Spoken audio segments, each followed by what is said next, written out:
প্রিয় শ্রোতারা, আজ আপনারা শুনতে চলেছেন ভগবদ গীতার মহাসার, এমন এক জ্ঞান যা কেবল যুদ্ধভূমির জন্য নয়, বরং জীবনের প্রতীকী সংগ্রামের উত্তর বহন করে। এখানে আমরা সংক্ষেপে প্রতিটি অধ্যায়ের মর্ম, তার প্রধান শ্লোক ও জীবনের বার্তাকে সহজ ভক্তিভরে ভরা ধ্যানময় ভাষায় তুলে ধরেছি।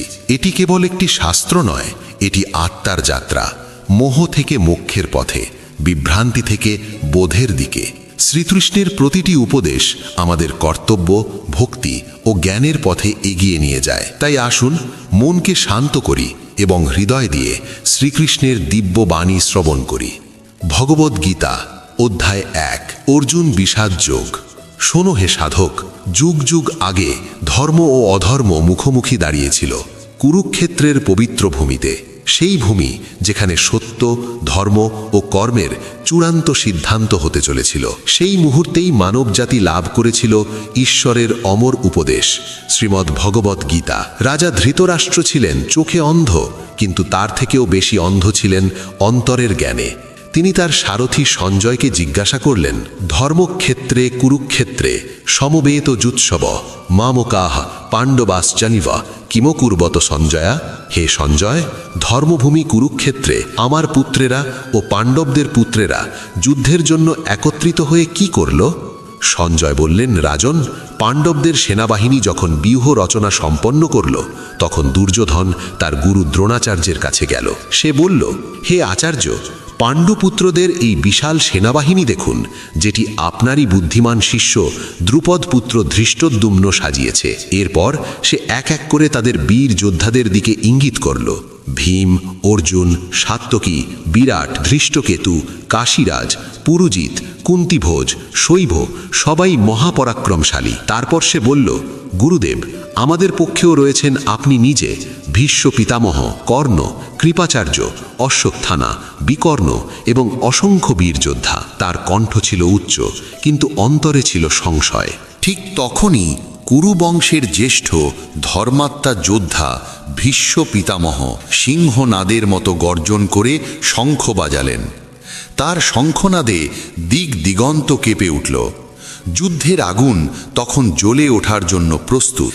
এরপর উভয় পক্ষ থেকেই শঙ্খনাদ শুরু হল। কর্ণ, দ্রোণ, অশ্বত্থামা, ভীম, নকুল, সহদেব, চারদিকে ছড়িয়ে পড়ল যুদ্ধ ঘোষ। তারপর শ্বেত অশ্বে যুক্ত রথে বিরাজমান ভগবান শ্রীকৃষ্ণ ও অর্জুন তাদের দিব্যি শঙ্খ বাজালেন। মাধবের শঙ্খ 5 জন্য এবং অর্জুনের দেবদত্ত। এই ধ্বনিতে আকাশ ও পৃথিবী একসঙ্গে কেঁপে উঠল। সেই ধ্বনি কেবল যুদ্ধের ছিল না, তা ছিল আত্মার জাগরণের ধ্বনি। যুদ্ধ শুরুর আগে অর্জুন শ্রীকৃষ্ণকে বললেন, হে কেশব, কৃপা করে আমার রথটি উভয় সেনার মাঝখানে স্থাপন করুন, যাতে আমি দেখতে পারি কারা এই যুদ্ধে অংশ নিতে এসেছে। শ্রীকৃষ্ণ মৃদু হাসলেন। তিনি রথটি উভয় সেনার মাঝখানে এনে স্থাপন করলেন এবং বললেন, পার্থ, তোমার কৌরব স্বজনদের দেখো। অর্জুন দেখল তার গুরু, পিতামহ, ভাই, পুত্র, বন্ধু সবাই অস্ত্র হাতে সেই রণভূমিতে দাঁড়িয়ে আছে। তার হৃদয় গলে গেল। কাঁপা কণ্ঠে সে বলল, হে কৃষ্ণ, নিজের স্বজনদের যুদ্ধের জন্য প্রস্তুত দেখে আমার দেহ অবশ হয়ে যাচ্ছে, মুখ শুকিয়ে যাচ্ছে, আমার গান্ডীব হাত থেকে পড়ে যাচ্ছে, ত্বক জ্বলছে, মন অস্থির। আমি এই যুদ্ধে কোনো সুখ দেখছি না। হে মাধব, আমি না বিজয় চাই, না রাজ্য, না সুখ। যদি তার মূল্য হয় আমারই আপন জনেদের প্রাণ, তারা যদি আমায় আক্রমণও করে, তবু আমি তাদের হত্যা করতে পারি না। এই বলে অর্জুন বলল, আমি যুদ্ধ করব না। সে রথে বসে পড়ল, ধনুক নামিয়ে রাখল। যে বীর কখনো পরাজিত হয়নি, সে আজ করুণায় ডুবে গেছে। এই বিষাদ ছিল আত্মার আর্তনাদ। এই মুহূর্তেই মানবজাতি প্রথমবার শুনতে চলেছে ঈশ্বরের বাণী। ভগবান শ্রীকৃষ্ণ তখনও নীরব ছিলেন, কিন্তু তার মৃদু হাসি বলছিল, অর্জুন, এ তোমার জ্ঞানের শুরু, শেষ নয়। এখানেই শেষ হয় ভগবদ গীতার প্রথম অধ্যায়, অর্জুন বিষাদ যোগ। এখান থেকেই শুরু হয় পরম জ্ঞান, যেখানে অর্জুন প্রশ্ন করবে, কৃষ্ণ উত্তর দেবেন, যেখানে মোহ সরে যাবে, আলো ছড়িয়ে পড়বে, যেখানে মানুষ নিজের অন্তরের ভগবানের সঙ্গে মিলিত হবে। প্রতিটি যুগে, প্রতিটি হৃদয়ে গীতার বাণী নতুন করে ধ্বনিত হয়, কারণ এটি কেবল অর্জুনের গল্প নয়, এ আমাদের সকলের আত্মার গল্প। ভগবদ্গীতা অধ্যায় 2, সাংখ্যযোগ। কুরুক্ষেত্রের পবিত্র ভূমিতে অর্জুন, সেই মহাবীর যার নাম শুনে দেবতারাও গর্ব অনুভব করত, আজ নিজেরই মোহ, করুণা ও বিভ্রান্তিতে নুয়ে পড়েছে। রণক্ষেত্রের মাঝখানে দাঁড়িয়ে তার হৃদয় ভারাক্রান্ত, দৃষ্টি অবনত। তখন শ্রীকৃষ্ণ ভগবানের রূপে নয়, এক অন্তরঙ্গ সখার রূপে তার দিকে তাকালেন। তার চোখে ছিল গভীর করুণা, কিন্তু তার সঙ্গে ছিল অটল দৃঢ়তা ও সত্যের দীপ্তি। তিনি বললেন, হে পার্থ, এই দুর্বলতা তোমার জন্য নয়, এই কায়রতা তোমার শোভা পায় না। উঠো, এই কায়রতার সময় নয়, এ ধর্ম রক্ষার সময়। অর্জুন কাঁপা কণ্ঠে বলল, হে মাধব, আমি কিভাবে ভীষ্ম পিতামহ ও দ্রোণাচার্যের মতো গুরুজনদের ওপর বাণ চালাবো? যাদের কাছে শিক্ষা পেয়েছি, যাদের সম্মান করি, তাদের বিরুদ্ধে অস্ত্র তোলা কি ধর্ম? তখন শ্রীকৃষ্ণ শান্ত অথচ দৃঢ় স্বরে বললেন, তুমি যা শোক করার যোগ্য নয় তারই শোক করছো। জ্ঞানী ব্যক্তি জীবিত বা মৃত কাউকেই নিয়ে শোক করে না। যেমন দেহে শৈশব, যৌবন ও বার্ধক্য আসে ও চলে যায়, তেমনি আত্মাও এক দেহ ত্যাগ করে অন্য দেহ ধারণ করে। আত্মা অজন্মা, অবিনাশী, তাকে কেউ হত্যা করতে পারে না। তিনি আরও বললেন, হে অর্জুন, তোমার অধিকার কেবল কর্ম করার ওপর, কর্মের ফলের ওপর নয়। ফলের আসক্তি ত্যাগ করে নিঃস্বার্থভাবে কর্ম করাই যোগ। সুখ ও দুঃখ, লাভ ও ক্ষতি, জয় ও পরাজয় সবকে সমান জ্ঞান করে কর্তব্য পালন করো। এই সমত্বই প্রকৃত যোগ। এই বাণী শ্রবণ করতে করতে অর্জুনের অন্তরে ধীরে ধীরে আলোর সঞ্চার হতে লাগল। তার বিভ্রান্তি নরম হতে শুরু করল, হৃদয়ের ভার হালকা হলো। সে বিনীত স্বরে বলল, হে মাধব, আপনার কৃপায় আমার মোহ দূর হয়েছে। এখন আমি আপনার শরণাগত শিষ্য, আমাকে সঠিক পথ দেখান। শ্রীকৃষ্ণ মৃদু হাসলেন। সে হাসি ছিল কেবল স্নেহের নয়, সে ছিল অজ্ঞতার অন্ধকার ভেদ করে জ্ঞান প্রাপ্তির আলোর দিকে এগিয়ে যাওয়ার হাসি। এবং এইভাবেই শুরু হলো ভগবানের উপদেশের সেই অমর প্রবাহ। যে জ্ঞান অর্জুনকে জাগিয়ে তুলেছিল, সেই একই জ্ঞান আজও প্রতিটি মানব হৃদয়কে জাগিয়ে তোলে। এখানেই সমাপ্ত হয় ভগবদ্গীতার 2য় অধ্যায়, সাংখ্যযোগ। এই অধ্যায় আমাদের শেখায়, আমরা কর্ম করব কিন্তু আসক্ত হব না। আমরা বাঁচব কিন্তু মোহের বন্ধন থেকে মুক্ত হয়ে। কারণ আত্মা কখনো জন্ম নেয় না, কখনো মরে না। সে কেবল সাক্ষী, শুদ্ধ, চৈতন্য ও নিত্য। গীতার বাণী অনন্ত, তা শুধু শোনার জন্য নয়, তা জীবনে ধারণ করার জন্য। ভগবদ্গীতা অধ্যায় 3, কর্মযোগ। কুরুক্ষেত্রের পরিবেশ তখনও উত্তাল, কিন্তু অর্জুনের হৃদয় ধীরে ধীরে স্থির হয়ে আসছিল। শ্রীকৃষ্ণের বাণী তার অন্তরে জ্ঞানের দীপ জ্বালিয়ে দিয়েছিল। তবুও তার মনে একটি গভীর প্রশ্ন রয়ে গিয়েছিল। অর্জুন বলল, হে কেশব, আপনি যদি বলেন যে জ্ঞানযুগ শ্রেষ্ঠ, তবে আমাকে এই ভয়ঙ্কর যুদ্ধে কর্ম করতে কেন উদ্বুদ্ধ করছেন? কেবল জ্ঞানেই কি মুক্তি লাভ হয় না? ভগবান শ্রীকৃষ্ণ করুণ ও সত্যময় এক মৃদু হাসি হাসলেন। তিনি বললেন, হে অর্জুন, এই সংসারে আমি আগেই 2টি পথের কথা বলেছি। একটি জ্ঞানযোগের পথ, যেখানে বিবেক ও ধ্যান মুখ্য, আর অন্যটি কর্মযোগের পথ, যেখানে কর্ম করতে করতেই আসক্তি ত্যাগ করা হয়। কেবল কর্ম ত্যাগ করলেই মুক্তি আসে না। কর্ম থেকে পালিয়ে যাওয়া নয়, কর্মের মধ্যেই ঈশ্বরকে দেখা, এই হলো প্রকৃত যোগ। কর্ম শুরু না করলেই কেউ নিষ্কর্ম বা বন্ধন মুক্ত হয় না। হে পার্থ, প্রত্যেক প্রাণী কোনো না কোনো কর্মে নিয়োজিত।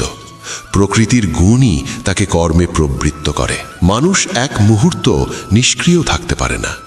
যে ব্যক্তি বাহ্যিকভাবে কর্ম ত্যাগ করে কিন্তু মনে মনে বাসনা লালন করে, সে মিথ্যাচারী। আর যে ব্যক্তি কর্ম করতে করতেও মনকে সংযত রাখে, সেই সত্যযোগী। তাই হে অর্জুন, নিঃস্বার্থভাবে যোগ্য ভাব নিয়ে কর্ম করো। যজ্ঞের মাধ্যমেই সংসার চলে। যজ্ঞ থেকে বৃষ্টি, বৃষ্টি থেকে অন্ন, আর অন্ন থেকেই জীবের জীবন ধারণ। যে ব্যক্তি কেবল নিজের সুখের জন্য বাঁচে, যে যজ্ঞ করে না, তার জীবন বৃথা। কিন্তু যে যজ্ঞার্থে কর্ম করে সে কর্মের দ্বারা আবদ্ধ হয় না। হে অর্জুন, সংসারের কল্যাণের জন্য কর্ম করো। এই পথই মহাপুরুষেরা গ্রহণ করেছেন। শ্রেষ্ঠ মানুষ যেমন আচরণ করে, সাধারণ মানুষও তেমনই অনুসরণ করে। তাই জ্ঞানীরা নিজের লাভের জন্য নয়, লোককল্যাণের জন্য কর্ম করেন। হে পার্থ, আমি নিজেও কর্ম করি, যদিও আমার অর্জন করার মতো কিছুই অবশিষ্ট নেই। যদি আমি কর্ম না করতাম তবে সংসারের গতি থেমে যেত।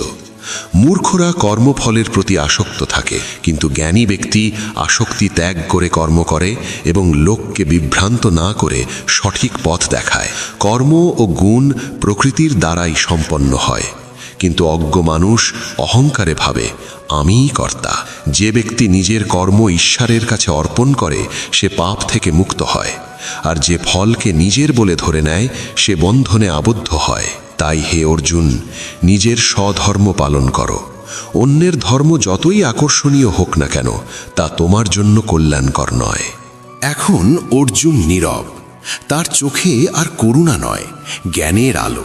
সে কর্মের প্রকৃত অর্থ বুঝে গেছে।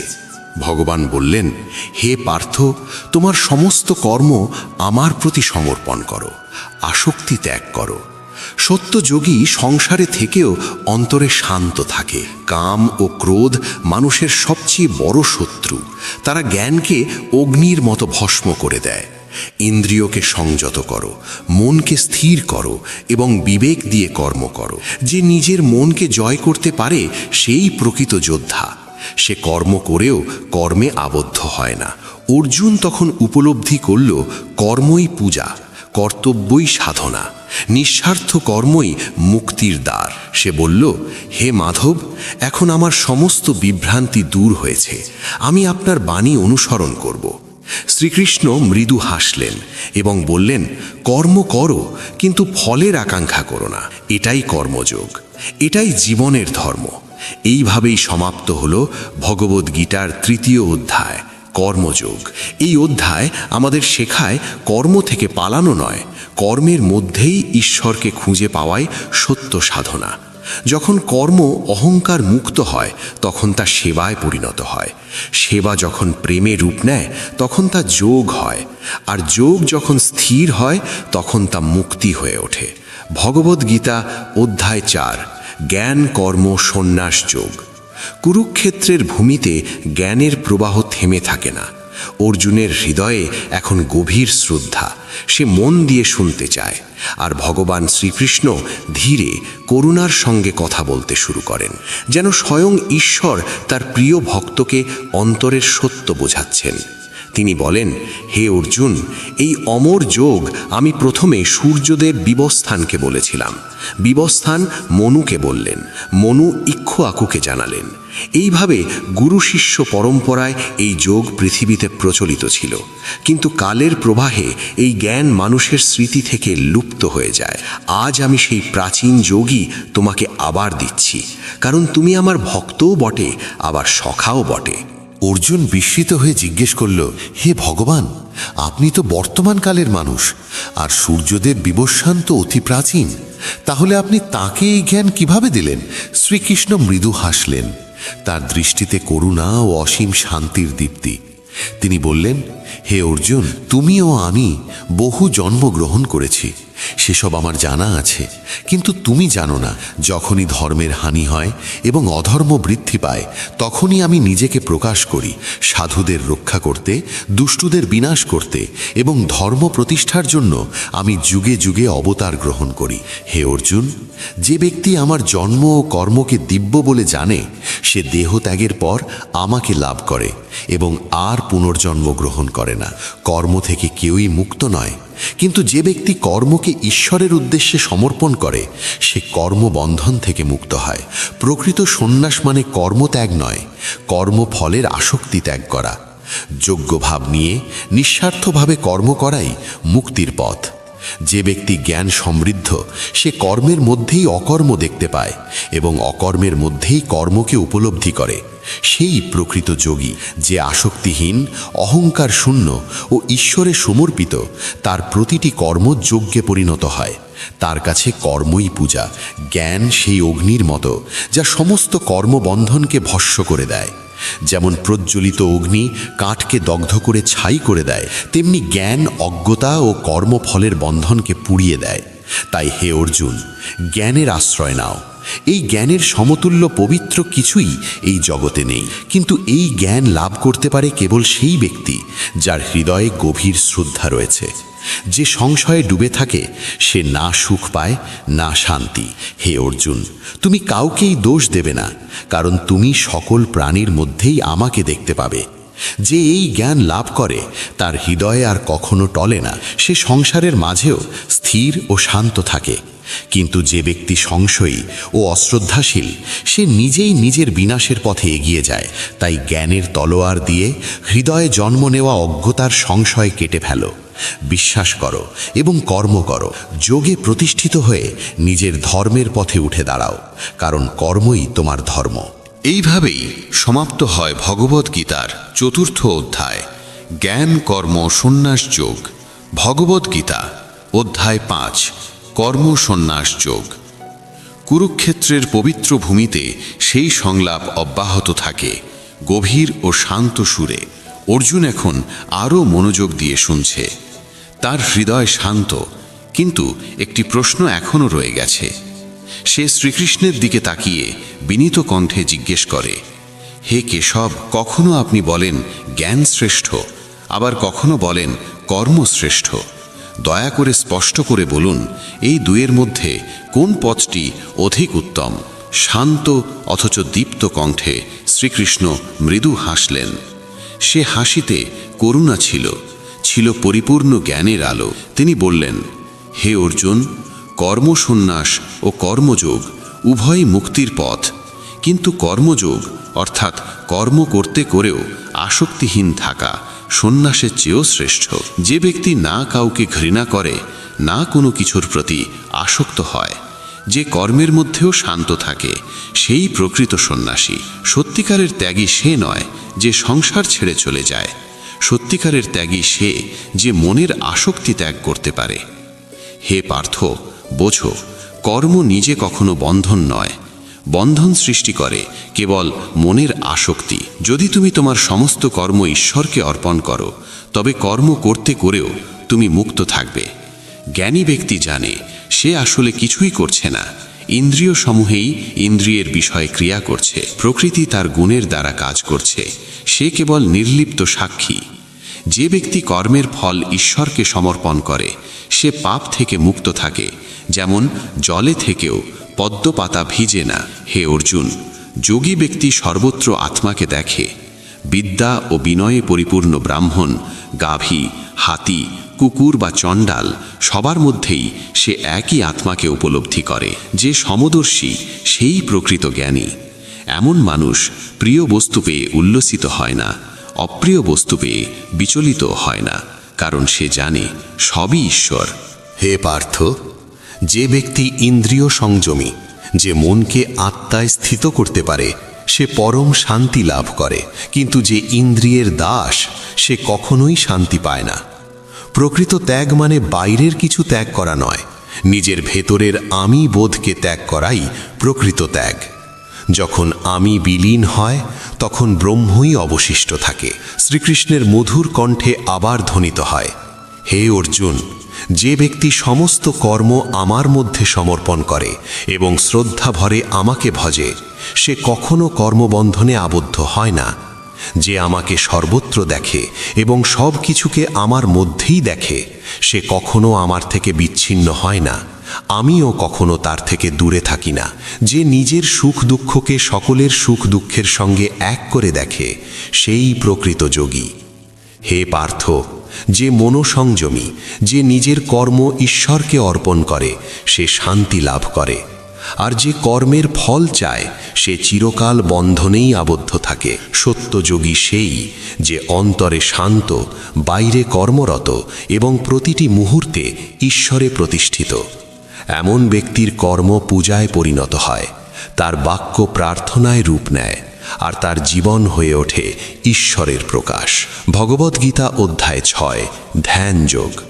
এই অধ্যায় শান্ত আত্মার যাত্রা।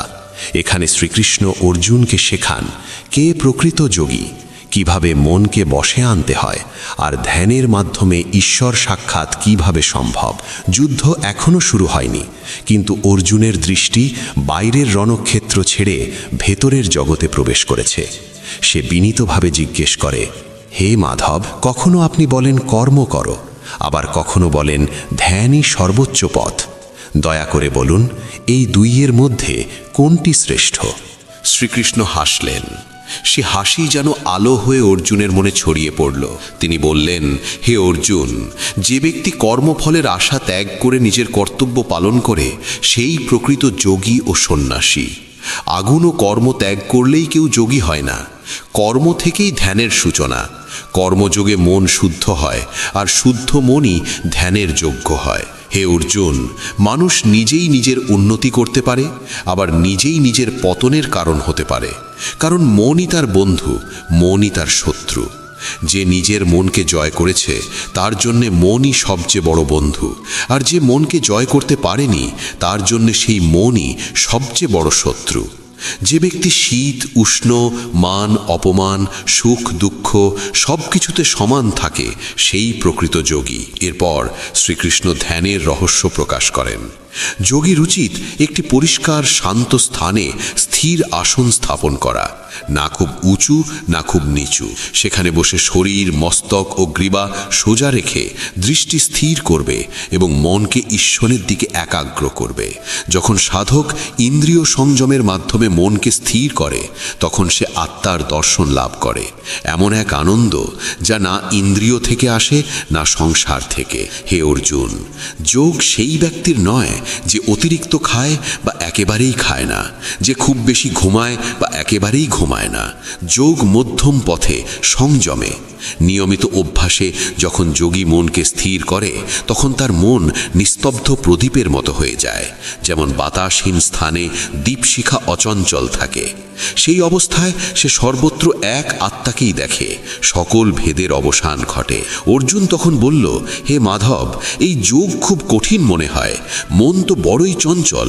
বাতাসকে যেমন ধরা যায় না, মনকেও তেমনি নিয়ন্ত্রণ করা কঠিন। শ্রীকৃষ্ণ বললেন, হে মহাবাহু, নিঃসন্দেহে মন চঞ্চল, কিন্তু অনুশীলন ও বৈরাগ্যের মাধ্যমে তাকে বশে আনা যায়। বারবার মনকে ঈশ্বরের দিকে ফিরিয়ে আনাই অনুশীলন, আর যা চিরস্থায়ী নয় তা ছেড়ে দেওয়াই বৈরাগ্য। হে পার্থ, যে শ্রদ্ধার সঙ্গে সাধনা করে, তার কোনো সাধনাই বৃথা যায় না। এ জন্মে না হলে পরের জন্মে সে আবার যোগের পথ পায়। যোগের যাত্রা কখনো নষ্ট হয় না। আর সব যোগীর মধ্যে সেই শ্রেষ্ঠ যে সম্পূর্ণ হৃদয় দিয়ে আমার স্মরণ করে, ভক্তি ভরে আমাকে ভজে এবং নিজের মনকে আমার মধ্যেই স্থির রাখে। এইভাবেই সমাপ্ত হয় ভগবদ্গীতার 6ঠ অধ্যায়, ধ্যান যোগ। এই অধ্যায় আমাদের শেখায়, ধ্যান মানে কর্ম থেকে পালিয়ে যাওয়া নয়, কর্মকে ভক্তিতে রূপান্তরিত করা। মন শত্রু নয়, মনই সাধনার মাধ্যম। তাকে শুধু সঠিক দিক দেখাতে হয়। আর যখন মন ঈশ্বরে স্থিত হয়, তখন জীবন নিজেই মোক্ষ হয়ে ওঠে। ভগবদ্গীতা অধ্যায় 7, জ্ঞান বিজ্ঞান যোগ। কুরুক্ষেত্রের পরিবেশ এখন গভীর নীরবতায় আচ্ছন্ন। চারদিকে যেন সময় থমকে গেছে। অর্জুন স্থির দৃষ্টিতে শ্রীকৃষ্ণের দিকে তাকিয়ে আছে।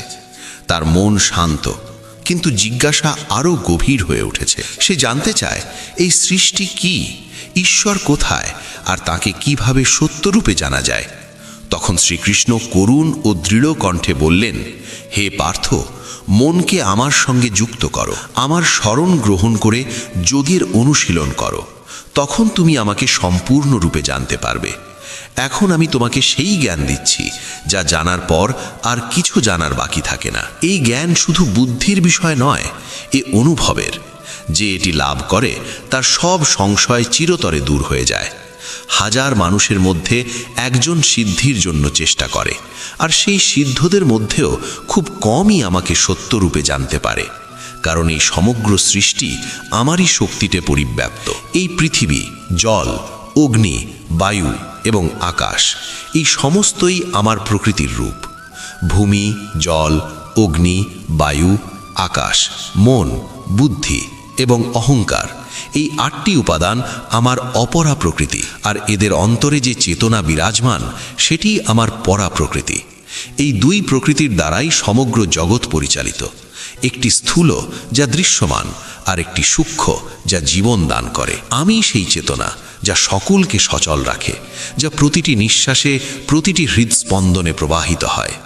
হে অর্জুন, আমি সমগ্র জগতের উৎপত্তি এবং আমি তার লয়। সমস্ত কিছু আমার থেকেই জন্ম নিয়েছে এবং শেষ পর্যন্ত আমার মধ্যেই বিলীন হয়।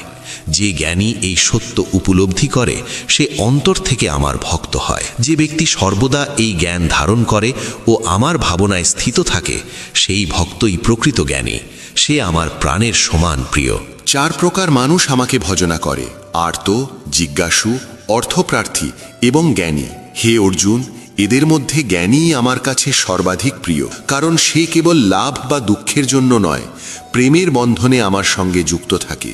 যে আমাকে সকলের মধ্যে দেখে এবং সকলকে আমার মধ্যেই প্রত্যক্ষ করে সে কখনোই আমার থেকে বিচ্ছিন্ন হয় না। বহু জন্মের পরে যে ব্যক্তি এই সত্যে উপনীত হয় যে বাসুদেবী সর্বস্ব, সেই মহাত্মা অত্যন্ত দুর্লভ। যারা নানা দেবতার উপাসনা করে তারাও আসলে আমাকেই পূজা করে, যদিও তারা ভিন্ন ভিন্ন পথে আসে। কিন্তু যে আমাকে সরাসরি ভজনা করে সে পূর্ণ ফল লাভ করে। হে অর্জুন, মূঢ় লোকেরা আমাকে চিনতে পারে না যখন আমি মানব রূপে প্রকাশিত হই। তারা আমার দিব্য সত্তাকে উপলব্ধি করতে ব্যর্থ হয়। তারা ভাবে আমি কেবল একটি দেহ, কিন্তু আমি তো সকলের অন্তর্যামী, সকলের অন্তরের সাক্ষী। যারা সত্য হৃদয় দিয়ে আমাকে ভজনা করে আমি তাদের সেই বুদ্ধি প্রদান করি যার দ্বারা তারা আমাকে লাভ করতে পারে। যারা প্রেম ভরে আমাকে স্মরণ করে আমি তাদের জীবনে নিজেই অবতীর্ণ হই। আমি সকল প্রাণীর হৃদয়ে অবস্থান করি। জ্ঞান, স্মৃতি ও বিস্মৃতি সবই আমার থেকেই আসে। আমি বেদের জ্ঞাতা এবং বেদের বিষয়ও আমি। হে পার্থ, এই সংসার মায়ায় আচ্ছন্ন। আমার এই দিব্য মায়া অতিক্রম করা কঠিন, কিন্তু যে আমার শরণ গ্রহণ করে সে এই মায়া পার হয়ে যায়। যে আমার প্রতি নিষ্ঠাবান, যে আমার প্রেমে স্থির, যে সংসারে বাস করেও আমার মধ্যেই জীবনযাপন করে সেই প্রকৃত যোগী। সে আমাকে প্রত্যক্ষ করে প্রতিটি কণায়, প্রতিটি প্রাণীতে, প্রতিটি শ্বাসে, আর আমিও তার হৃদয়ে বাস করি। এইভাবে সমাপ্ত হয় ভগবদ্গীতার 7ম অধ্যায়, জ্ঞান বিজ্ঞান যোগ। এই অধ্যায় আমাদের শিক্ষা দেয় যে ঈশ্বর কেবল মন্দিরে নন, প্রতিটি হৃদয়েই বিরাজমান। জ্ঞান যখন ভক্তিতে রূপান্তরিত হয় তখনই সত্য সাক্ষাৎকার ঘটে। যে বাসুদেবী সর্বস্ব এই সত্য জানে সেই সংসারে থেকেও মুক্ত হয়। এরপর শুরু হয় ভগবদ্গীতার 8ম অধ্যায়, অক্ষর ব্রহ্মযোগ। কুরুক্ষেত্রের পরিবেশ তখন স্থির। অর্জুনের মনে গভীর জিজ্ঞাসা জাগে। তিনি শ্রীকৃষ্ণের দিকে তাকিয়ে প্রশ্ন করেন, ব্রহ্ম কি, অধ্যাত্ম কি, কর্ম কি, এবং মৃত্যুকালে আপনার স্মরণ কিভাবে করা যায়? শ্রীকৃষ্ণ বলেন, যা অবিনাশী তাই ব্রহ্ম। আত্মার স্বভাবেই অধ্যাত্ম। যা সৃষ্টিকে উৎপন্ন করে সেটিই কর্ম। হে পার্থ, যে ব্যক্তি মৃত্যুকালে দেহ ত্যাগ করার সময় আমাকে স্মরণ করে সে নিঃসন্দেহে আমাকে লাভ করে। মৃত্যুর মুহূর্তে মন যে ভাব ধারণ করে সেই ভাবেই আত্মা গমন করে। তাই হে অর্জুন, সর্বদা আমাকে স্মরণ করো এবং একই সঙ্গে তোমার কর্তব্য পালন করো। যে ব্যক্তি মনকে নিরন্তর আমার মধ্যে স্থির রাখে এবং ভক্তিসহ আমাকে ভজনা করে সে আমাকে লাভ করে, কারণ তার মন আর কোথাও বিচরণ করে না। এখন আমি তোমাকে সেই পরম লক্ষ্য সম্পর্কে বলছি যেখানে পৌঁছলে আর পুনর্জন্ম হয় না। যে ধ্যানে আমাকে স্মরণ করে, যিনি সৃষ্টির আদি ও অন্ত উভয়ই, সেই আত্মা আমার মধ্যেই বিলীন হয়। যে ব্যক্তি মৃত্যুকালে ওঙ্কার রূপে আমাকে স্মরণ করে সে সেই দিব্যধামে পৌঁছায় যেখান থেকে আর ফিরে আসতে হয় না। সমস্ত লোক ব্রহ্মার একদিনের মধ্যেই সীমাবদ্ধ, কিন্তু যে আমাকে জানে সে কালের ঊর্ধ্বে চলে যায়। জন্ম ও মৃত্যু কেবল দেহের, আত্মা চিরন্তন। হে অর্জুন, সেই অব্যক্তের ওপর এক পরম অব্যক্ত সত্তা আছে যা সনাতন, যা কখনো নষ্ট হয় না। সেটিই আমার পরম ধাম। সেখানে সূর্য, চন্দ্র বা অগ্নির আলো নেই, কারণ সেখানে আমিই একমাত্র আলো। যে মৃত্যুকালে আমাকে স্মরণ করে সে ব্রহ্মকে লাভ করে, আর যে বিষয়াসক্ত থাকে সে পুনর্জন্ম লাভ করে। তাই হে পার্থ, সর্বদা আমাকে স্মরণ করো, কর্ম করতে করতে মনকে আমার চরণে স্থাপন করো। এইভাবে সমাপ্ত হয় ভগবদ্গীতার ৮ম অধ্যায়, অক্ষর ব্রহ্মযোগ। এই অধ্যায়ে আমাদের শিক্ষা দেয় যে মৃত্যু কোনো শেষ নয়, বরং এক যাত্রা। যে জীবনের প্রতিটি ক্ষণে ঈশ্বরকে স্মরণ করে সে শেষ পর্যন্ত তাঁর মধ্যেই লীন হয়। ওং এবং কৃষ্ণকে যে এক বলে জানে সে মৃত্যুরও ঊর্ধ্বে অমরত্ব লাভ করে। এরপর শুরু হয় ৯ম অধ্যায়, রাজবিদ্যা রাজগুহ্য যোগ। কুরুক্ষেত্রের মাঝে অর্জুন নীরবে শ্রীকৃষ্ণের দিকে তাকিয়ে আছেন। প্রতিটি অধ্যায়ের সঙ্গে সঙ্গে তার জিজ্ঞাসা আরও গভীর হয়ে উঠছে। তিনি আর কেবল একজন যোদ্ধা নন, তিনি এখন সত্য সন্ধানী এক সাধক। শ্রীকৃষ্ণ মৃদু হাসেন, তার কণ্ঠে করুণা, চোখে অসীম আলো। তিনি বলেন, হে অর্জুন, এখন আমি তোমাকে সেই পরম গোপন জ্ঞান বলবো যা জানলে তুমি সকল দুঃখ থেকে মুক্ত হবে। এই জ্ঞানই রাজবিদ্যা, কারণ এটি সকল বিদ্যার শ্রেষ্ঠ, এবং রাজগুহ্য, কারণ এটি অন্তরের গভীরে অনুভব করা যায়। এটি পবিত্র, সরল এবং আনন্দদায়ক। এই সমগ্র জগৎ আমার দ্বারা পরিব্যাপ্ত, তবু আমি তার দ্বারা আবদ্ধ নই। যেমন আকাশে বায়ু বিচরণ করে, তেমনি সকল প্রাণী আমার মধ্যেই অবস্থান করে, অথচ আমি তাদের ঊর্ধ্বে। সৃষ্টি ও লয়ের এই অনন্ত চক্র আমার লীলা। এই কথা বলে শ্রীকৃষ্ণ এক মুহূর্ত নীরব হন। অর্জুনও নীরব, হৃদয়ে গভীর শান্তি নিয়ে। তার চোখে তখন বিস্ময় আর ভক্তি দুটি একসঙ্গে জ্বলজ্বল করছে। সেই নীরবতার মধ্যেই শ্রীকৃষ্ণ আবার বলেন, মূঢ়জনেরা আমাকে চিনতে পারে না যখন আমি মানব দেহে প্রকাশিত হই। তারা আমার দিব্য সত্তাকে বোঝে না, তারা ভাবে আমি কেবলই একজন মানুষ। এরপর শ্রীকৃষ্ণ বোঝান যে আমাকে প্রেম ভরে ভজনা করে আমি তার মধ্যেই অবস্থান করি। যে সাধক একনিষ্ঠ ভক্তিতে অটল নিষ্ঠায় আমাকে ভজনা করে সে আমার অতি প্রিয়। শ্রীকৃষ্ণ শান্ত ও গভীর অনুভূতির কণ্ঠে বলেন, হে পার্থ, আমি যজ্ঞের ফল, আমি ব্রহ্ম, আমি কর্ম, আমি অগ্নি, আমি আহুতি, আমি যজ্ঞ, আমি সধা, আমি ঔষধ, আমি মন্ত্র, আমি অগ্নি, আমি হবি। আমি সেই স্বাদ যা জলে আছে, আমি সেই জীবন যা সকল প্রাণীর মধ্যে প্রবাহিত। কৃষ্ণ বলেন, যারা আমাকে জেনে কর্ম করে তারা মুক্ত হয়, আর যারা আমাকে ভুলে কেবল কর্মে আসক্ত থাকে তারা বন্ধনে আবদ্ধ হয়। হে অর্জুন, এই সংসার দুই প্রকার মানুষের দ্বারা পূর্ণ, দৈব ভাব সম্পন্ন এবং আসুর ভাব সম্পন্ন।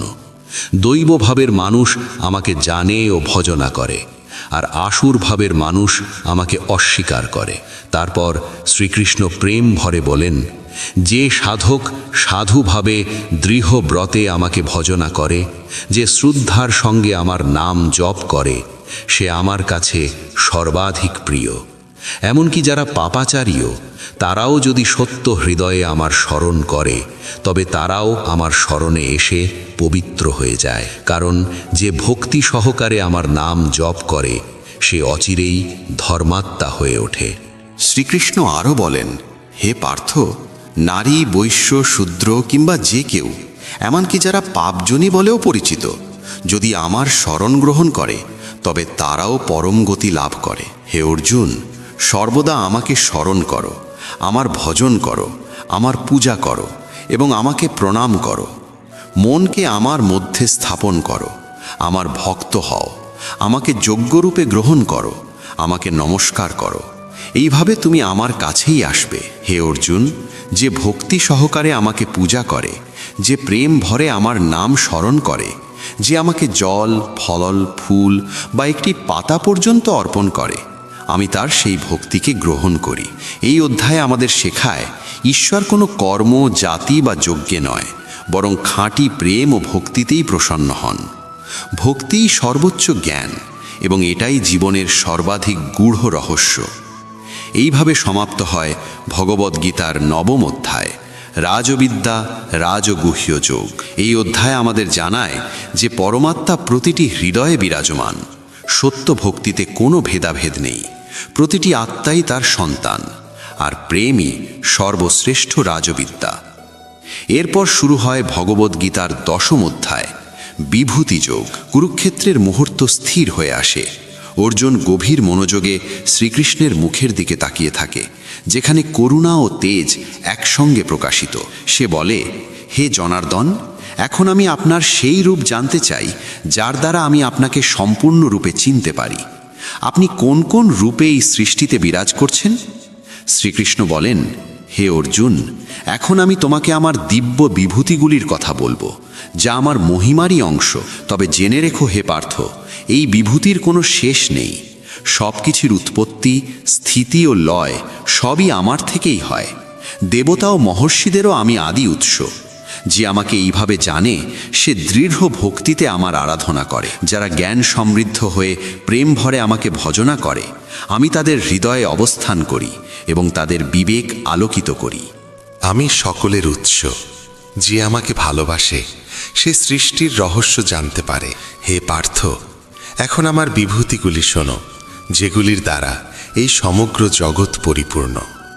দেবতাদের মধ্যে আমি ইন্দ্র, গ্রন্থগুলির মধ্যে আমি সামবেদ, ইন্দ্রিয়গুলির মধ্যে আমি মন, প্রাণীদের মধ্যে আমি প্রাণ শক্তি, আদিত্যদের মধ্যে আমি বিষ্ণু, আলোদের মধ্যে আমি সূর্যের তেজ, বায়ুর মধ্যে আমি পবন, আর পর্বতগুলির মধ্যে আমি মেরু, ঋষিদের মধ্যে আমি নারদ, গন্ধর্বদের মধ্যে চিত্ররথ, সিদ্ধদের মধ্যে আমি কপিল মুনি, ঘোড়াদের মধ্যে আমি উচ্চৈশ্রবা, হাতিদের মধ্যে ঐরাবত, আর মানুষের মধ্যে আমি রাজা। অস্ত্রগুলির মধ্যে আমি বজ্র, গাভীদের মধ্যে আমি কামধেনু, সাপেদের মধ্যে আমি অনন্ত, নাগেদের মধ্যে আমি শেষ নাগ, জলচরেদের মধ্যে আমি বরুণ। হে পার্থ, আমি সেই কাল যা সব কিছুকে নাশ করে আবার সৃষ্টি করে। আমি আরম্ভ, মধ্য এবং অন্ত, সবই আমি। অক্ষরের মধ্যে আমি অ, সংখ্যার মধ্যে আমি এক, জ্ঞানীদের মধ্যে আমি ব্যাস, কবিদের মধ্যে আমি উষণ। যা কিছু সুন্দর, তেজস্বী ও শক্তিশালী, জেনে রেখো তা আমার তেজেরই প্রকাশ। হে অর্জুন, এই ব্রহ্মাণ্ডে আমার অনন্ত রূপ আছে। আমি তোমাকে কেবল প্রধান বিভূতিগুলির কথাই বললাম, কারণ আমার মহিমার কোনো শুরু বা শেষ নেই।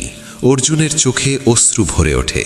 সে বলে, হে কেশব, আপনি যা বলছেন সবই পরম সত্য। এখন আমি দেখছি আপনি সকলের অন্তরে বিরাজমান। শ্রীকৃষ্ণ বলেন, হে পার্থ, এই অল্প কয়েকটি বিভূতির দ্বারাই পুরো সৃষ্টিকে বুঝে নাও, কারণ আমি আমার এক অংশ দিয়েই সমগ্র জগৎকে ধারণ করে রেখেছি। এইভাবে সমাপ্ত হয় ভগবদ্গীতার 10ম অধ্যায়, বিভূতিযোগ। এই অধ্যায় আমাদের জানায়, ঈশ্বর কেবল মন্দিরে নন, তিনি সূর্যে, চন্দ্রে, প্রতিটি নিঃশ্বাসে, প্রতিটি চিন্তায় বিরাজমান। যে এই সত্য উপলব্ধি করতে পারে, সে চিরতরের জন্য মুক্ত হয়ে যায়। এরপর শুরু হয় ভগবদ্গীতার 11ম অধ্যায়, বিশ্বরূপ দর্শনযোগ। কুরুক্ষেত্রের যুদ্ধভূমি স্তব্ধ, বাতাসে শঙ্খধ্বনির প্রতিধ্বনি। অর্জুন বিনীত কণ্ঠে শ্রীকৃষ্ণকে বলেন, হে প্রভু, আপনার যোগ শক্তি ও বিভূতির বর্ণনা শুনে আমার হৃদয় আনন্দ ও শ্রদ্ধায় পরিপূর্ণ হয়েছে। এখন আমি আপনার সেই দিব্য রূপ দেখতে চাই, যার ইঙ্গিত আপনি দিয়েছেন। শ্রীকৃষ্ণ করুণ স্বরে বলেন, হে পার্থ, আমার শত শত সহস্র সহস্র দিব্য রূপ দেখো, নানাবিধ বর্ণে, নানাবিধ আকারে। এখন তুমি সেই সব রূপ দেখবে যা আগে কখনো দেখনি। আদিত্য, বসু, রুদ্র, অশ্বিনী ও মরুত সবাইকে একসঙ্গে আমার মধ্যেই দর্শন করো। তখন অর্জুন প্রার্থনা করে বলেন, হে প্রভু, আপনি যদি আমাকে দিব্য দৃষ্টি প্রদান করেন, তবে আমি আপনার সেই রূপ দর্শন করতে পারি। তখন শ্রীকৃষ্ণ তাকে দিব্য দৃষ্টি দান করেন। এক মুহূর্তে আকাশ, দিক, সূর্য ও অগ্নি সব একসঙ্গে দীপ্ত হয়ে ওঠে। সমস্ত দিক থেকে একটিমাত্র তেজ বিচ্ছুরিত হয়, সেটাই শ্রীকৃষ্ণের বিশ্বরূপ। অর্জুন দেখেন এক দেহে অসংখ্য মুখ, অসংখ্য চোখ, অসংখ্য বাহু। দেবতা, ঋষি ও যোদ্ধা সকলেই সেই রূপে বিরাজমান। সেই তেজ আকাশ ছাপিয়ে যায়, যেন সহস্র সূর্য একসঙ্গে উদিত হয়েছে। অর্জুন কাঁপতে কাঁপতে বলেন, হে প্রভু, আমি আপনার মধ্যে সকল দেবতাকে দর্শন করছি। আপনার দেহে সমস্ত লোক সমাহিত। আপনার রূপে ব্রহ্মা, শিব ও সকল ঋষি বিরাজমান। আপনার তেজে সমস্ত দিক দগ্ধ হচ্ছে। আপনার অনন্ত বাহু সর্বত্র প্রসারিত। আপনার মুখ থেকে অগ্নি নির্গত হচ্ছে। আপনার চোখ সূর্য ও চন্দ্রের মতো দীপ্ত। এই রূপ একই সঙ্গে বিস্ময়কর ও ভয়ঙ্কর। অর্জুন আরও দেখেন ভীষ্ম, দ্রোণ, কর্ণসহ সকল যোদ্ধা সেই বিরাট মুখে প্রবেশ করছে, যেমন নদী সাগরে প্রবাহিত হয়। বিস্ময় ও ভয়ে তার দেহ কেঁপে ওঠে। করজোড়ে তিনি বলেন, হে প্রভু, আপনিই এই সমগ্র ব্রহ্মাণ্ড। আপনার কোনো আদি নেই, মধ্য নেই, অন্ত নেই। আপনি অনন্ত, অগ্নির মতো তেজস্বী। আপনি ব্রহ্মা, আপনি বিশ্বরক্ষক, আপনি কাল, আপনি ধর্ম, আপনি সব কিছু। বায়ু, অগ্নি, সূর্য, চন্দ্র এবং মৃত্যুও। হে প্রভু, আমি আপনাকে বারবার প্রণাম করি, সামনে থেকে, পেছন থেকে, চারদিক থেকে। আপনি সর্বত্র বিরাজমান। অর্জুন তখন বলেন, হে বিশ্বেশ্বর, আমি আপনাকে সখা ভেবে কখনো হাসি ঠাট্টা করেছি, তা ছিল আমার অজ্ঞানতা। হে কৃষ্ণ, হে যাদব, হে সখা, আমি আপনাকে ক্ষমা প্রার্থনা করছি।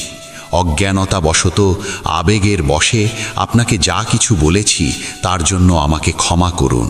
এখন আমি উপলব্ধি করেছি আপনি আদিদেব, আপনিই সৃষ্টির কারণ, আপনিই লয়ের কারণ। আপনার স্মরণই মোক্ষের একমাত্র পথ। তখন শ্রীকৃষ্ণ বলেন, হে অর্জুন, তুমি যে এই তেজময় রূপ আমার দেখেছ, তা কেবল আমার কৃপা দ্বারাই সম্ভব হয়েছে। এই রূপ কোনো যজ্ঞ, কোনো তপস্যা কিংবা বেদ অধ্যয়নের মাধ্যমে দেখা যায় না। মৃদু ও প্রেমময় কণ্ঠে তিনি বলেন, এখন তুমি ভয়মুক্ত হও।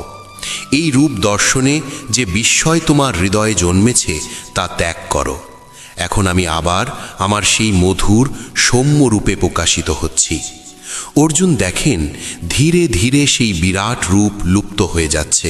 আবার তার সম্মুখে দাঁড়িয়ে আছেন সেই স্নেহপূর্ণ শ্রীকৃষ্ণ, মুখে কোমল হাসি, নয়নে করুণার গভীরতা। গদগদ কণ্ঠে অর্জুন বলেন, হে প্রভু, এখন আমার হৃদয় সম্পূর্ণ শান্তিতে পরিপূর্ণ হয়েছে। শ্রীকৃষ্ণ তখন বলেন, হে অর্জুন, এই রূপকে কেবল অনন্য ভক্তির দ্বারাই জানা যায়, দেখা যায় এবং উপলব্ধি করা যায়। কেবল প্রেমের মাধ্যমেই আমাকে দর্শন করা সম্ভব। ভক্তির দ্বারাই আমি প্রাপ্ত হই। এইভাবেই সমাপ্ত হয় ভগবদ্গীতার 11 অধ্যায়, বিশ্বরূপ দর্শন যোগ। এই অধ্যায় আমাদের শিক্ষা দেয় ঈশ্বর সর্বত্র বিরাজমান। প্রতিটি রূপে, প্রতিটি জীবনে, প্রতিটি দিকেই তিনি উপস্থিত। তাকে দেখার জন্য কেবল চোখই যথেষ্ট নয়, প্রয়োজন ভক্তিতে পরিপূর্ণ হৃদয়। আর যখন সেই দিব্য দর্শন ঘটে, তখন মানুষ নিজেকে ও সমগ্র সংসারকে ঈশ্বরের মধ্যেই বিলীন হয়ে যেতে দেখে। এইভাবে সমাপ্ত 11 অধ্যায়, বিশ্বরূপ দর্শন যোগ। এরপর শুরু হয় ভগবদ্গীতার 12 অধ্যায়, ভক্তিযোগ। কুরুক্ষেত্রের সেই মহান সংলাপে অর্জুন এবার শ্রীকৃষ্ণকে এক গভীর প্রশ্ন করেন। তিনি বলেন, হে প্রভু, কেউ আপনাকে সাকার রূপে পূজা করেন, আবার কেউ নিরাকার ব্রহ্মের উপাসনা করেন। এই দুই পথের মধ্যে কোনটি শ্রেষ্ঠ? শ্রীকৃষ্ণ মৃদু ও করুণ কণ্ঠে উত্তর দেন, হে অর্জুন, যারা তাদের মন আমার মধ্যে স্থাপন করে, গভীর শ্রদ্ধা ও প্রেমের সঙ্গে নিত্য আমার ভজনা করে, তারাই আমার সর্বাধিক প্রিয়, তারাই আমার সঙ্গে সর্বাধিক যুক্ত। শ্রীকৃষ্ণ স্পষ্ট করে বলেন, সাকার ভক্তি, যেখানে ভক্ত প্রেমের মাধ্যমে ঈশ্বরকে অনুভব করে, সেটিই সবচেয়ে সহজ ও মধুর পথ। নিরাকার ব্রহ্মের উপাসনাও উচ্চ, কিন্তু তা কঠিন, কারণ সেখানে মনকে স্থির রাখা সহজ নয়। তিনি বলেন, হে অর্জুন, যদি তুমি তোমার মন আমার মধ্যে স্থাপন করতে পারো, তবে তুমি সর্বদা আমার মধ্যেই অবস্থান করবে। যদি তা সম্ভব না হয়, তবে নিরন্তর সাধনার মাধ্যমে আমাকে লাভের চেষ্টা করো। যদি সেটিও কঠিন হয় তবে আমার উদ্দেশ্যে নিঃস্বার্থ কর্ম করো, আর যদি তাও সম্ভব না হয় তবে অন্তত তোমার সকল কর্মের ফল আমাকে অর্পণ করো। এরপর শ্রীকৃষ্ণ বলেন, অভ্যাসের চেয়ে জ্ঞান শ্রেষ্ঠ, জ্ঞানের চেয়ে ধ্যান শ্রেষ্ঠ, আর ধ্যানের চেয়েও শ্রেষ্ঠ হল কর্মফল ত্যাগ, কারণ ত্যাগ থেকেই তৎক্ষণাৎ শান্তি লাভ হয়। তারপর শ্রীকৃষ্ণ বর্ণনা করেন তার প্রিয় ভক্তের লক্ষণ, যিনি কোনো জীবের প্রতি দ্বেষ পোষণ করেন না, সকলের প্রতি মৈত্রী ও করুণায় পূর্ণ, যিনি অহংকার ও মমতা থেকে মুক্ত, সুখ দুঃখে সমান, ক্ষমাশীল, তিনি আমার প্রিয় ভক্ত। যিনি সদা সন্তুষ্ট, সংযত চিত্ত, দৃঢ় সংকল্পে অবিচল, মন ও বুদ্ধি আমাকে অর্পণ করেছেন, তিনিও আমার প্রিয়। যিনি কাউকে ভয় দেন না এবং নিজেও কারো দ্বারা ভীত হন না, যিনি আসক্তি, ক্রোধ ও ভয় থেকে মুক্ত, তিনিও আমার প্রিয়। যিনি লাভে আনন্দিত হন না, ক্ষতিতে দুঃখিত হন না, শুভ ও অশুভ উভয়কেই সমদৃষ্টিতে দেখেন, তাঁর প্রজ্ঞা স্থিত। যিনি না হর্ষিত হন, না দ্বেষ করেন, না শোক করেন, না আকাঙ্ক্ষা করেন, যিনি সকল শুভ অশুভ ত্যাগ করেছেন, সেই ভক্ত আমার কাছে অত্যন্ত প্রিয়। যিনি নিন্দা করেন না, যিনি সরল হৃদয়ের অধিকারী, যিনি সর্বদা ক্ষমাশীল এবং নিজের জীবন ঈশ্বরের ইচ্ছায় সমর্পণ করেন, তিনি অমৃতের পাত্র হয়ে ওঠেন। শেষে শ্রীকৃষ্ণ বলেন, যারা এই ধর্মরূপ অমৃত ভক্তিকে শ্রদ্ধা ও প্রেমের সঙ্গে গ্রহণ করে, যারা আমাকে তাদের পরম লক্ষ্য হিসাবে গ্রহণ করে, তারাই আমার কাছে সর্বাধিক প্রিয়। এইভাবে সমাপ্ত হয় ভগবদ্গীতার ১২ অধ্যায়, ভক্তিযোগ। এই অধ্যায় আমাদের শিক্ষা দেয়, ভক্তি কোনো আচার বা বিধিতে সীমাবদ্ধ নয়, ভক্তি বাস করে নির্মল হৃদয়ে।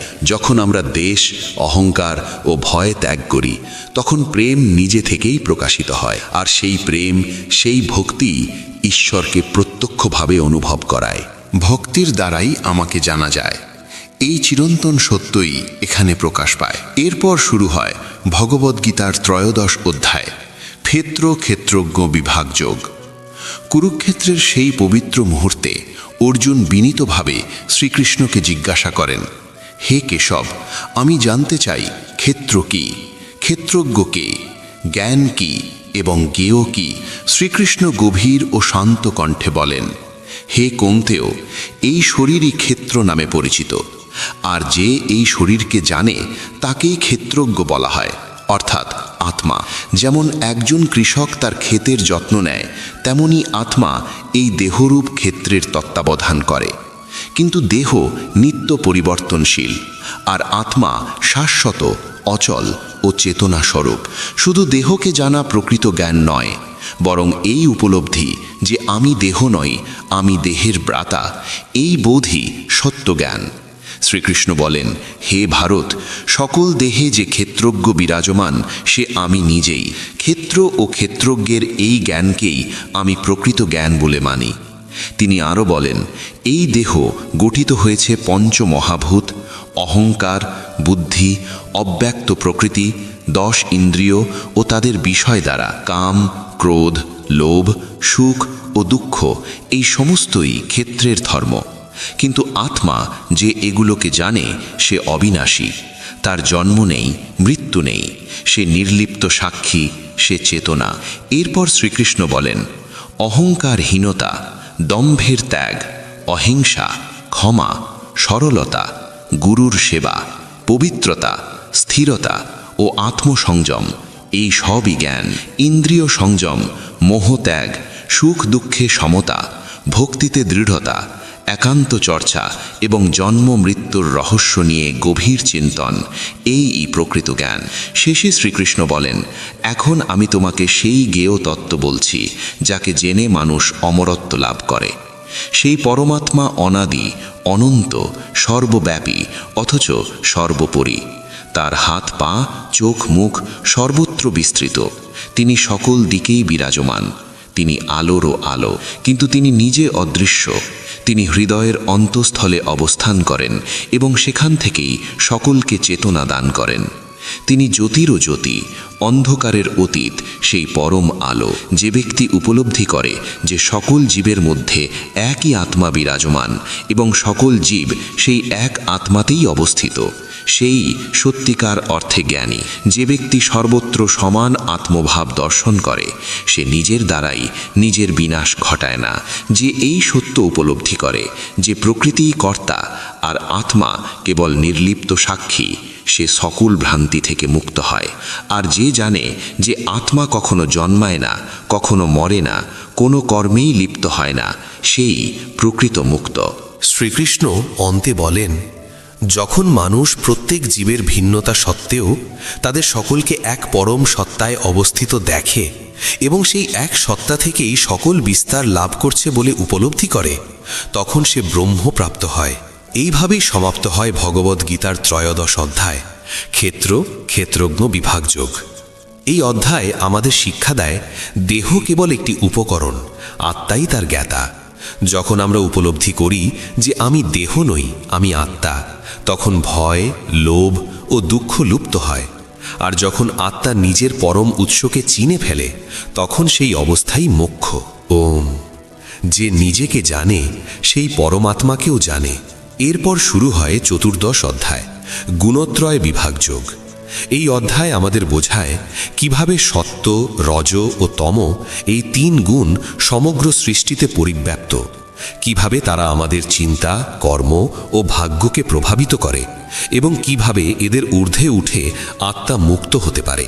কুরুক্ষেত্রের প্রান্তরে অর্জুনের মন যখন জ্ঞানের আলোয় স্থির হতে শুরু করেছে, তখন শ্রীকৃষ্ণ বলেন, হে অর্জুন, এখন আমি তোমাকে সেই সর্বোচ্চ জ্ঞান বলবো যা জানার মাধ্যমে সকল ঋষি আমার মধ্যে স্থিত হয়ে পরম সিদ্ধি লাভ করেছেন।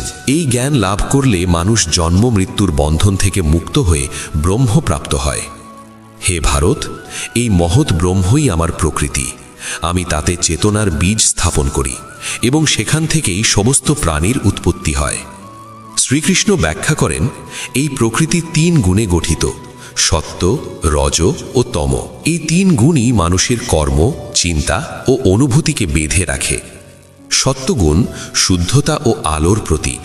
এটি জ্ঞান দান করে, শান্তি আনে এবং আত্মাকে ঈশ্বরের দিকে নিয়ে যায়।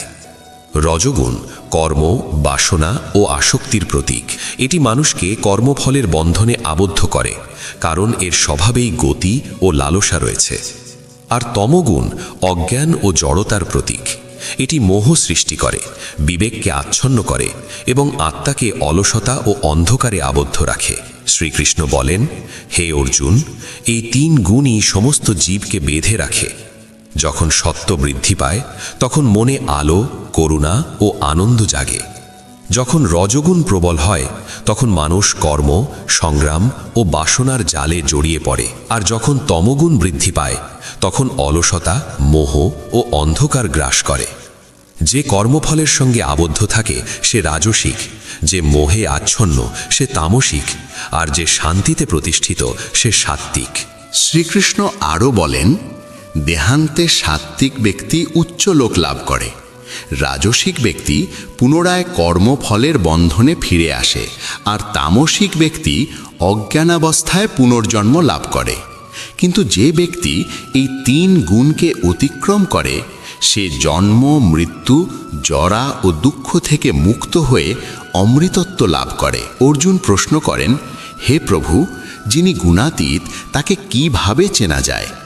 শ্রীকৃষ্ণ শান্ত দীপ্ত কণ্ঠে বলেন, হে পাণ্ডব, যিনি সত্য, রজ ও তমের উদয় বা লয়ে দেশ বা আকাঙ্ক্ষা করেন না, যিনি সুখ দুঃখ, মান অপমানে সমান থাকেন, যিনি অন্তরে স্থিত এবং জানেন আমি কর্তা নই, প্রকৃতিই কর্ম করছে, তিনিই গুণাতীত।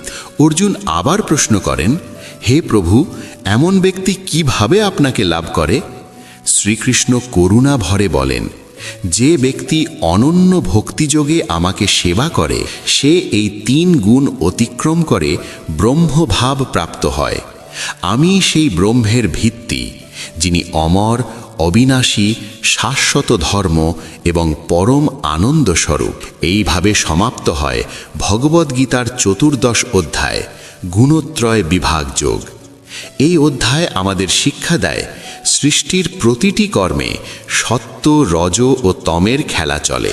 যতক্ষণ মন এই গুণে আবদ্ধ থাকে ততক্ষণ বন্ধন, কিন্তু যখন মন সাক্ষী হয়ে ভক্তিতে স্থির হয় তখন আত্মা গুণাতীত হয়ে মুক্ত হয়। এরপর শুরু হয় পঞ্চদশ অধ্যায়, পুরুষোত্তম যোগ। কুরুক্ষেত্রের সেই পবিত্র সংলাপে ভগবান শ্রীকৃষ্ণ অর্জুনকে বলেন সংসারের প্রকৃত স্বরূপ, জীবনের মূল উৎস এবং আত্মার সর্বোচ্চ যাত্রার কথা। ভগবান একটি গভীর উপমার মাধ্যমে তার বাণী শুরু করেন। উল্টানো অশ্বস্থ বৃক্ষের উপমা দিয়ে তিনি বলেন, হে অর্জুন, এই সংসার এক অশ্বস্থ বৃক্ষের ন্যায়, যার মূল উপরে পরমাত্মায় প্রতিষ্ঠিত এবং যার শাখা প্রশাখা নিচে এই সংসারে বিস্তৃত। এই বৃক্ষের পত্র হল বেদ এবং এর বিস্তার গড়ে উঠেছে কর্মের দ্বারা। জন্ম ও মৃত্যু, সুখ ও দুঃখ, আশা ও আকাঙ্ক্ষার ধারাবাহিক প্রবাহেই এই বৃক্ষ নিরন্তর প্রসারিত হচ্ছে। এই বৃক্ষের মধ্যেই মানুষ বিভ্রান্ত হয়ে নিজের সত্য স্বরূপ ভুলে যায় এবং নিজেকে কেবল দেহ ও সংসারের সঙ্গে একাত্ম মনে করে। ভগবান বলেন, এই বৃক্ষকে কেবল দেখা যথেষ্ট নয়, এর গভীর বন্ধন চিনে নিয়ে অসঙ্গতার দৃঢ় অস্ত্র দ্বারা একে ছেদন করাই মুক্তির পথ। যে সাধক সংসারের মোহ, আসক্তি ও অহংকার ত্যাগ করতে পারে, সেই শাশ্বত ধামের দিকে অগ্রসর হয়, যেখানে পৌঁছলে আর প্রত্যাবর্তন নেই। এরপর শ্রীকৃষ্ণ আত্মার দিব্য স্বরূপ ব্যাখ্যা করতে শুরু করেন। ভগবান করুণায় ভর করে দিব্য স্বরে বলেন, ন তদ্ভাসায়াতে সূর্য ন শশাঙ্ক ন পাবকা। আমার সেই ধাম সূর্য, চন্দ্র কিংবা অগ্নির আলোয় আলোকিত হয় না। সেখানে কোনো বাহ্যিক আলোর প্রয়োজন নেই, কারণ সেই ধাম স্বয়ং প্রভু, নিজেই আলোকময়। যে একবার সেখানে পৌঁছে যায় সে আর কখনো এই সংসারে ফিরে আসে না। এরপর ভগবান আত্মার মহিমা প্রকাশ করে বলেন, দেহ পরিবর্তনশীল, জন্মের পর জন্ম নিয়ে তার মৃত্যু হয়, কিন্তু আত্মা শাশ্বত, অবিনাশী, সে কখনো নষ্ট হয় না। মময়ী বাংশ জীব লোকে জীবভূতঃ সনাতনঃ। হে অর্জুন, এই সমস্ত জীব আমারই সনাতন অংশ। যখন এই আত্মা প্রকৃতির সঙ্গে যুক্ত হয় তখন মন, ইন্দ্রিয় ও দেহের বন্ধনে আবদ্ধ হয়ে পড়ে। মানুষের ইন্দ্রিয় সমূহ আত্মাকে এই সংসারের দিকে টেনে আনে এবং কর্ম তাকে বারবার জন্ম মৃত্যুর চক্রে আবর্তিত করতেই থাকে। কিন্তু যখন বুদ্ধি জাগ্রত হয় তখন সেই আত্মাই ধীরে ধীরে পরমাত্মার দিকে ফিরে যেতে শুরু করে। ভগবান এরপর বলেন, কে পরমাত্মাকে সত্যরূপে দেখতে পারে? উপদ্রষ্টানুমন্তা চ ভর্তা ভোক্তা মহেশ্বরা। আমি সকলের সাক্ষী, অনুমোদনকারী, পালনকর্তা, ভোগের নিয়ন্তা এবং পরম ঈশ্বর। সাধারণ জীব এই সত্য উপলব্ধি করতে পারে না, কিন্তু যে জ্ঞানের দৃষ্টিতে দেখে সে প্রতিটি হৃদয়ের মধ্যে বিরাজমান পরমাত্মাকে চিনে নিতে পারে। যো মাং পশ্যতি সর্বত্র সর্বং চ ময়ি পশ্যতি। যে আমাকে সর্বত্র দেখে এবং সমস্ত কিছুর মধ্যে আমাকে অনুভব করে, সে কখনো আমার থেকে দূরে থাকে না এবং আমিও তার থেকে কখনো দূরে থাকি না। অবশেষে ভগবান নিজেকে পুরুষোত্তম, সর্বোচ্চ পুরুষ হিসেবে ঘোষণা করেন। খর পুরুষ হল নশ্বর দেহধারী সত্তা, অক্ষর পুরুষ হল অবিনাশী আত্মা, আর এই দুয়েরও ঊর্ধ্বে আমি পুরুষোত্তম। যিনি পুরুষোত্তমকে জানতে পারেন তিনি সব কিছুই জেনে ফেলেন এবং জীবনের চরম উদ্দেশ্য অর্জন করেন। এইভাবেই সমাপ্ত হয় ভগবদ্গীতার পঞ্চদশ অধ্যায়, পুরুষোত্তম যোগ। এই অধ্যায় আমাদের শেখায় যে সংসার একটি অস্থায়ী বৃক্ষ, মোহ, কর্ম ও বন্ধনের বৃক্ষ। আত্মা শাশ্বত এবং পরমাত্মারই অংশ। যখন সাধক মোহের বন্ধন ছিন্ন করে তখন সে পরম আলোর দিকে অগ্রসর হয়। সেই পরম পুরুষোত্তমই একমাত্র আশ্রয়, একমাত্র লক্ষ্য এবং একমাত্র চূড়ান্ত শরণ। এরপর শুরু হয় ষোড়শ অধ্যায়, দৈবাসুর সম্পদ বিভাগ যোগ। কুরুক্ষেত্রের সেই দিব্য সংলাপে ভগবান শ্রীকৃষ্ণ অর্জুনকে বলেন, অভয়ং সত্য সংশুদ্ধির জ্ঞান যোগ ব্যবস্থিতে হে অর্জুন, যারা নির্ভীক, যাদের মন ও বুদ্ধি পবিত্র, যারা জ্ঞান, দান, সংযম, যজ্ঞ, স্বাধ্যায় ও তপস্যায় স্থির, যারা সরল ও সত্যনিষ্ঠ, তারাই দৈবী সম্পদে সমৃদ্ধ। ভগবান এখানে মানুষের অন্তরের আলোর কথা বলেন। দৈবী সম্পদ মানে সেই গুণগুলি যা আত্মাকে ঈশ্বরের নিকটবর্তী করে। অহিংসা, সত্য, ক্রোধহীনতা, ত্যাগ, শান্তি, পরনিন্দা না করা, সকল জীবের প্রতি দয়া, লোভহীনতা, মৃদুতা, বিনয় ও পবিত্রতা, এই সবই দৈবী গুণ।